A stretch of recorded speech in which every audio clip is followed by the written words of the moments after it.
Hello, everybody, and welcome to VFR. Today, we are taking a look at the Mooney M20R Ovation from Carenado. We're going to be flying this on a quick full flight to give you a sense of what it takes to get up into the air and do everything you need to do on a cross country out to Fresno, Kilo Foxtrot Alpha Tango. So let's hop into the airplane and get started. All right, so welcome aboard the Mooney M20R Ovation. So basically, pretty straightforward as far as a steam gauge airplane goes. You got your six-pack up front, your HSI down here, and all your important indicators right in front of you. Your engine gauges and instruments are going to be up at the top if we turn on the battery real quick. That will help show, you've got these nice numbers as well as the dials, as well as your fuel gauges up here front and center. So that is nice. You also have the yoke here, and click at the base to get rid of it. Battery switch, alternator, and radio master avionics are down here. And then you've got your magnetos and starts selector here. Down in the center bottom, you've got pitot heat, standby vacuum, and your boost pumps. Pitot and boost pumps are mostly what we're going to be concerned about. And then you have your altitude control for your autopilot here. So this is something we'll talk a little bit more about once we get into cruise, but this is how you control your altitude. In the center here, you can see we've got the tablet. If you want to get rid of the tablet, you just click. Doesn't always work exactly the way I think it should. But if you click long enough, it goes away. There it goes, and it'll go down in the pouch down here. So if you're looking for that, if you've been away from the Mooney for a while, that's a change. It used to be you clicked here. Now that doesn't do anything. It's down here on the co-pilot side. You have an engine monitor here. That'll show you the different engine parameters for your engine, how much horsepower it's going, your cylinder head temperatures, and all that good stuff on here. On your center stack, you've got your GPS, your GNS 530. You can also swap in the PMS GTN 750 if you want to. You've got your Nav2 radio, your autopilot, your transponder, as well as your ADF receiver. Panel lights down here. If you need a little bit of panel light, it's that knob here. And then your mixture, throttle, and proper RPM all here. Flap switch is down here. Gear is very easy to accidentally hit, so just be careful with that as you're flying. Fuel tank selector down at the bottom center. You need to have this on either left or right tanks. Finally, lights. All your light controls are going to be up here. Since we're in the airplane getting started, we can turn nav lights on, and then you've got, all the other ones up there as well. So we've got battery on. Let's close up the door and get started. A pretty simple piston engine airplane here. We've got a trusty Continental airplane. I'm going to be using JD's quick reference sheet from flightsim.to. There's also a couple of checklists, real-world checklists floating around on the internet. But that's an important distinction. Some Moonies have Lycoming engines, and it's a slightly different procedure than a Continental engine. In this model, in this sim, it won't really matter. But there is a slight difference between those two models of Mooney. So one thing to keep in mind as you're looking for real-world documentation, you're looking for a Continental Mooney. So clear in the warning, we've got battery on. Let's go ahead and get everything else set up. Now, Carenado does give you a checklist, too, that comes with it, presumably out of the POH. So we're going to run through the pre-flight before starting checklists. So the first thing, before we even get that far, let's just do a quick look around and make sure we get rid of all the static elements. So the flags, the cones, the tow bar, all of that stuff can come off. And we'll put the we'll put it away. Here's how you activate the or the GTN 750. Can't talk very well. Just do a quick external check. Everything is there. And it is good to go. So pre-flight inspection done. We've got everything we need to fly a sim plane. A magneto starter switch is off. Our alternator is off. Fuel boost pump is all off. All the big switches are off. Circuit breakers on this end are all in. I don't believe they are modeled, and reality switches on standby. Our alternate air should also be in, so we don't want to pull. They want that pushed in, not pulled out. And then we're going to start getting ready for our engine start. So prop RPM full forward, mixture full rich, and we'll just crack the throttle about 1/4 inch. Make sure that you are on one of the tanks. You should start with the generally start with the fullest tank. Everything else, we want to make sure that flaps are up, gear is in the down position. That can get clicked and it'll yell if you don't. For the start, we're also going to have boost pumps on for this, according to the PAH supplied by Carenado. Not that I think it matters too greatly in this particular model. So we've got nav light. We can turn beacon light on, let everybody know we're getting ready to start our engine, and you can open up and give a good yell at the window clear prop to get started. So we have that. We have fuel. We have just about everything we need. So go ahead and come down here, and I like to use the mouse wheel, scrolling forward, and it should roar to life. One other thing, make sure you have parking brake on. That's this control down here, or bind it. Otherwise, if you have throttle open a little bit, you might take off. So we'll turn the boost pump back off, and we can turn avionics now on and the alternator on. So last thing to configure before we get going. Let's go ahead into flight plan and just set up the rest of our flight. This is a very simple flight. We're basically going direct to Fresno Yosemite International Airport, Kilo Foxtrot Alpha Tango. But we're going to go to the Salinas VOR and the Panache VOR, which is Sierra November Sierra. So if we want to add that between these two waypoints, I'm going to back up now. Not what I wanted to do.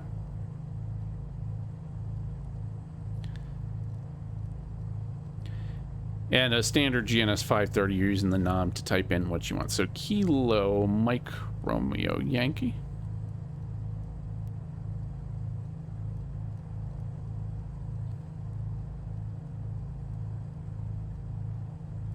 And if you are unfamiliar with the GNS 530, there are good tutorials out there, but also I'm using the inner knob to control the letter, and then the outer knob to scroll between which one we're in, and then you hit the physical enter button here to enter it.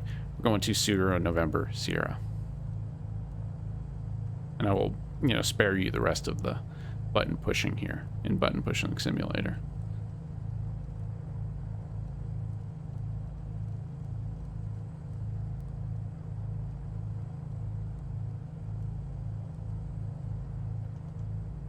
All right. So ready to taxi here. We are going to turn taxi light on up here. So turn both of those on. And we're going to, wind is calm today at Monterrey. We're in a clear skies pre-so. So we're going to taxi out to runway 10 right, straight ahead of us, and depart out to the west.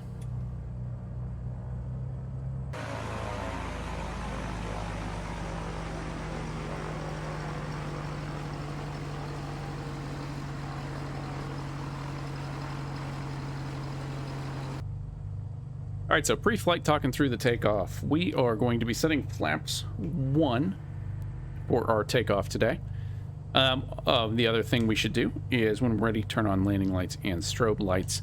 We're going to rotate out at 65 knots, climbing out around 75 to 80 knots.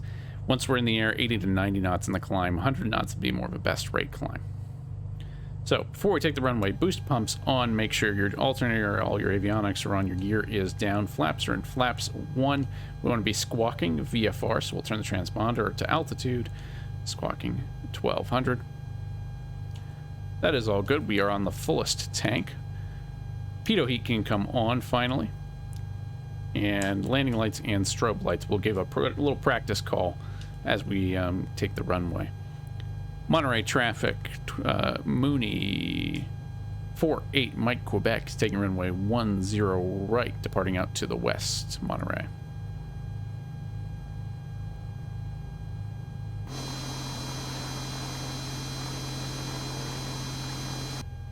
All right, so on the takeoff roll, we're going to bring power gradually up. Should end up around 29 or 30 inches of manifold pressure.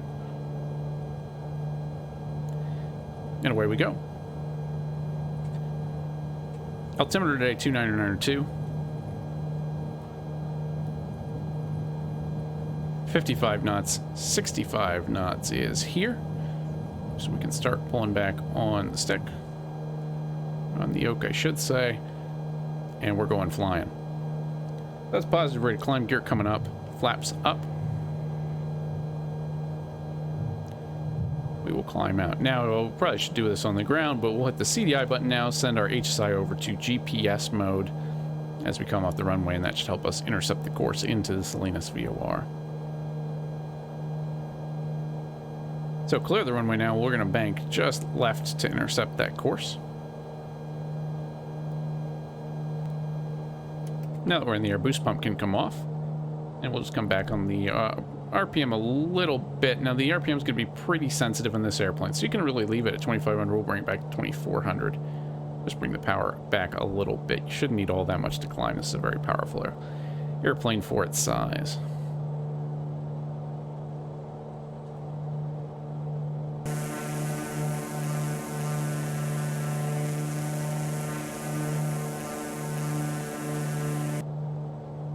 So climbing through 2,500 out of Monterrey, we're going to want to end up somewhere around 4,500 to 5,500 foot range, probably 5,500 feet, as we cross over some mountains on our way to Fresno. Another thing, if you're doing dead reckoning or anything like that, you can use the clock up here. So click select 3 times. That gets you to your timer, and you hit the control button to start any timer that you need to. And then a couple of other instruments as we climb out. You've got your fuel flow here. That will show you how much of your reserve you have and a couple of other things. How much time you have left based on the fuel you are currently burning.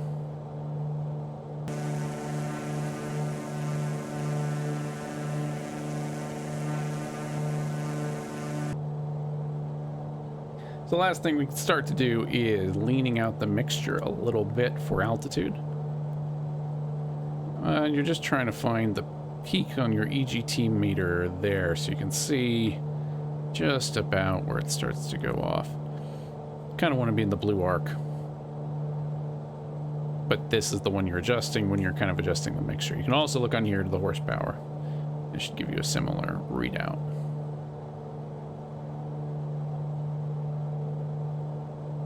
And also Carenado has some performance tables that they give you with this airplane, so you can also reference that for different cruise configurations, or once we get there, you have the table here as well. So we're at level here at 5,500 feet, and we can configure for cruise. We can lean out just a little bit more as we've climbed out. And then generally you can set 2,400 RPM, 23 inches of manifold pressure, or something around there. And again, all of the performance tables, you can find a quick reference here for manifold pressure based on your altitude and whether you want to, best power or best efficiency. So down here you have your Bendix autopilot. Basically it's pretty straightforward except for the pre-selector, which is a little bit tricky, but essentially it all works like most other autopilot systems. We're currently just in altitude mode, but we can turn on nav mode to follow the GPS course. Now the altitude pre-selector is how you're going to control the altitude. So basically, if I recall correctly, say we want to climb to 6,500 feet. What we want to do, if we hit arm, the airplane will automatically climb out at 500 feet per minute to that altitude of 6,500 feet. If we hit vertical speed engage, here, it should climb at a vertical speed.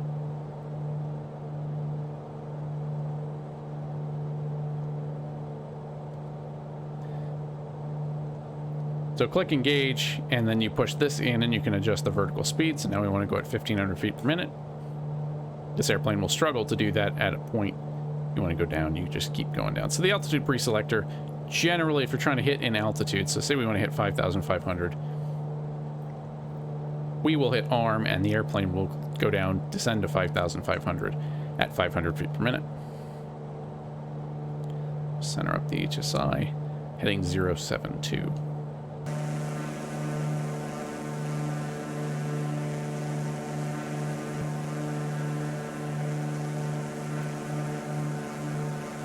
So a little bit more about the setting cruise performance here.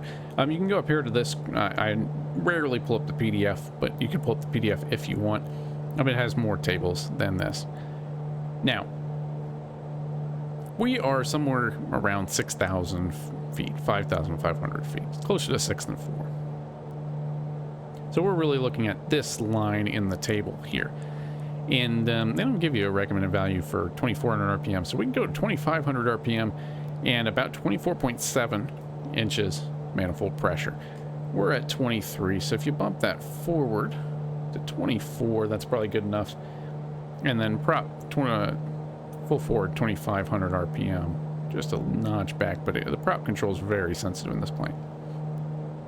So that gives you kind of a best power cruise.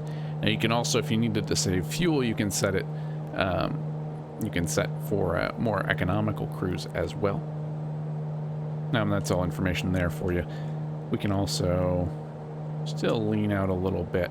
Again, for best power, generally you want to be, what they say, 50 degrees rich of peak. So when we say peak, what we're looking for is basically this thing moves really fast, comes down, moves better. So you just kind of find that point, comes down and then starts to go over within the blue arc. So generally putting it in the blue arc will be fine, but if you really want to maximize, you want it 50 degrees rich of peak. I know they're kind of not cheaty way, but you can also look at where the horsepower value maxes out over here if you're looking for a best climb or best cruise, best power. And you can see here we're getting about 165 knots indicated. Our ground speed about 177 knots. So you can boogie in this airplane. That's why one of the reasons why it's really fun.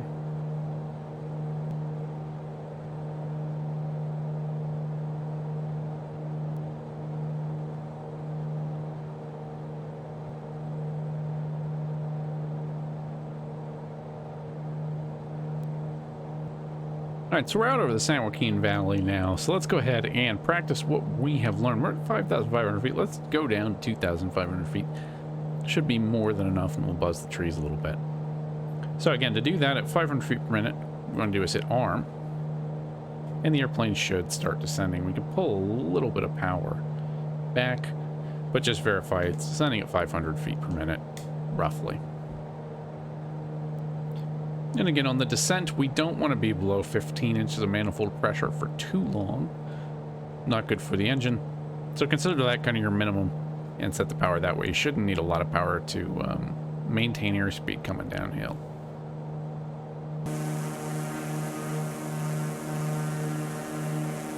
So we're just planning the arrival into Fresno, California now. Here's the airport diagram for Kilo Foxtrot Alpha Tango.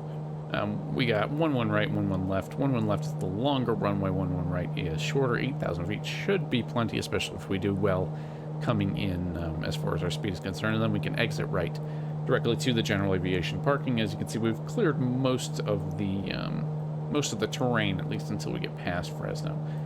Then you get into, you can see the mountain ridge off of our nose when we go back to the actual airplane. And a big thing about the Mooney is, again, planning ahead, because you're going to be, it's a slippery airplane. It's pretty fast. So you just want to be mindful of that and descend a little earlier than you might in other planes. Slow down a little bit earlier if you can. You do have some spoilers that can be activated. They pop out of the wings here. I'm not going to activate them yet because I'm not sure I have them out. But I would recommend binding those to some kind of hardware if you have a joystick or a throttle or something like that. So we're about a little under 10 minutes from Fresno. And you can see fuel, if you watch our fuel, we're down about 8 gallons left to right tank. So in order to keep balance, we do want to switch the tanks at some point every half hour or so is usually good.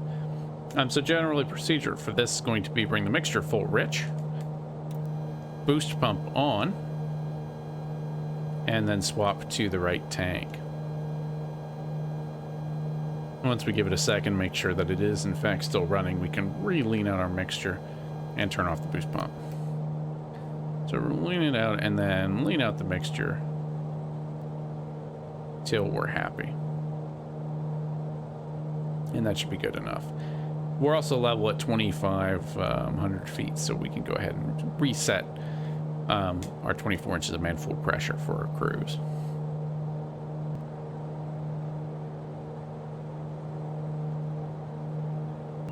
So as we come up on the Fresno airport, I'm going to start pulling back power and continuing our descent. Now in VATSIM, you would need to ask for clearance into the class, I believe it's a Charlie, around Fresno. This is actually where I did my very first VATSIM flight. I believe that's the airfield off our nose there. So again, basically we're going to try and enter a long left base for runway 11 right. That's what we're aiming for. And so to set up, I'm going to actually take this over and just set our course line to 110 roughly, just give me an idea of what I'm looking for in terms of the runway. So again, we want to descend down to 1,000 feet or so, and then we'll start our visual approach from that point.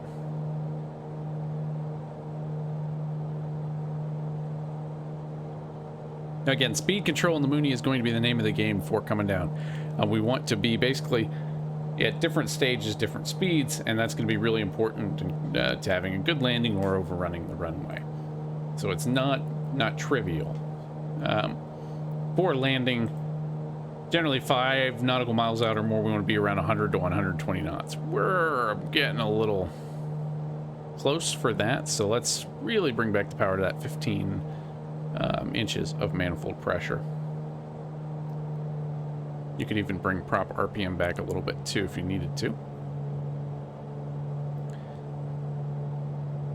And again, just really get rid of flight directors too.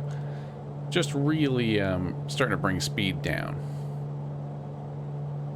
It will require a little bit more back pressure on your yoke or control surface. As we set up for the base here, we're about 5 miles out from the runway.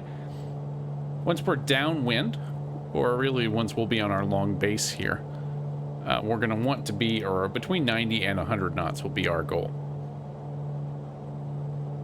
Now our gear can come down at 140 knots or extended to 165. I'm not sure what the difference is there. And then flaps around 120 to 108 for the higher flap levels is generally fine.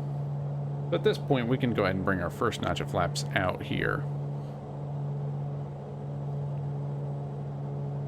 And just keep looking for the field.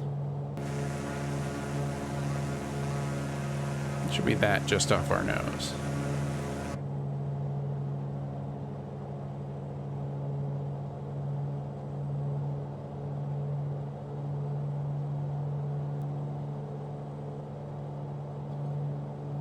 So at the airfield site, we'll bring the gear out that'll help us just get dragged and dirtied up here as we're on a left base. Now, it might help you if you're learning this, get all this stuff configured on a downwind.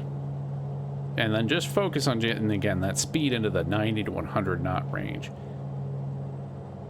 And then once you hit base, so once we're getting close to a short base, we're going to be aiming for between 80 and 90 knots and descending between 400 and 1,000 feet per minute.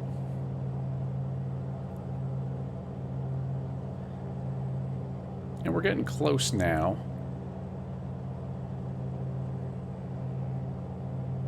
And then finally, once we're really ready to slow down, we want to bring the speed back to 70 to 75 knots, about 50 feet above the runway, or close to it.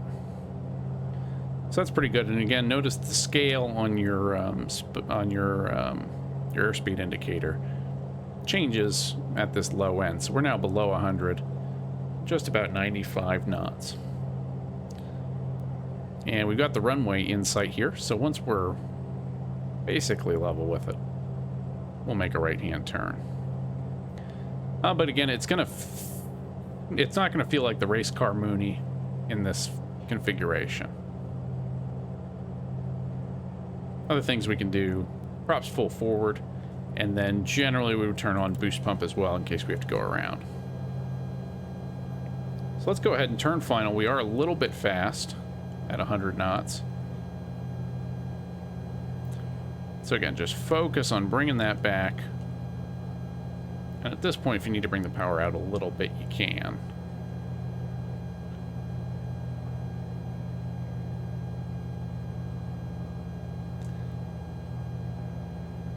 And again, the Mooney, it's all about setting up for success. So if you're too fast and too high, you're fighting a losing battle. You will still land, but it'll be a long rollout.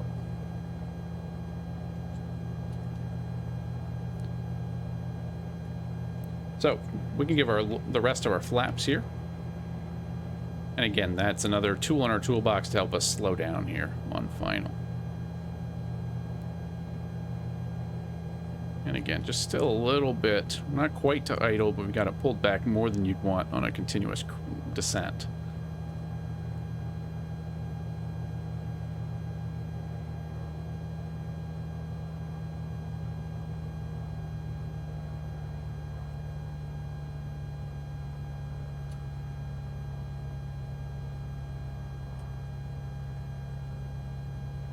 So that's about 80 knots. And again, it's you're going to feel real slow because you are real slow, especially for an airplane like the Mooney.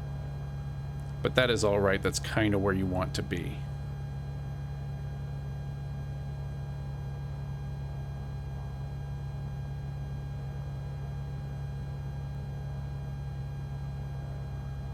Coming in now. Power to idle. Just hold it off the runway. And let it settle when it's ready.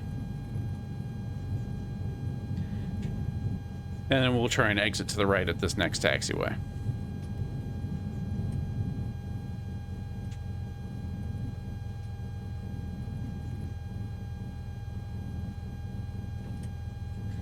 And on the rollout, flaps can come up.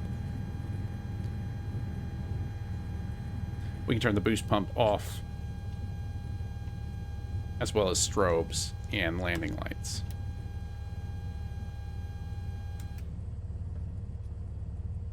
So welcome everybody to Fresno. We're going to taxi basically straight ahead to the general aviation parking and get this airplane all buttoned up.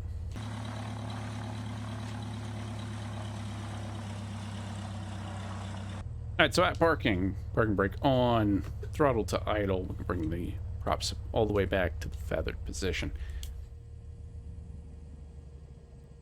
And pull the mixture, and that's it. So magnetos at this point can come off. If we want to be a good safe pilot, we could turn the fuel off as well. Make sure your flaps are up. Gear is down. Everything else is pretty good. You can reset, you turn off your transponder, and just generally clean up the cockpit. So let's turn off all of our lights. And then that's pretty much good. So avionics off. And battery off. Opening up the door here, and you've done it. So that's just a quick flight cross country, all the basic things you need to know about flying cross country in the Mooney at a moderately at a VATSIM level of VFR knowledge. So thank you all for coming along. Hopefully this is a little bit helpful if you're poking around the Mooney, or you're just trying to knock some rust off, haven't flown it in a while. So again, thanks for coming. If you like the stuff, if you like these videos, we'll be digging into some more informative videos about these airplanes in the near future. But like, comment, subscribe, all the usual YouTube stuff. And yeah, we'll see you on the next one. Thanks for coming along. Have a good one.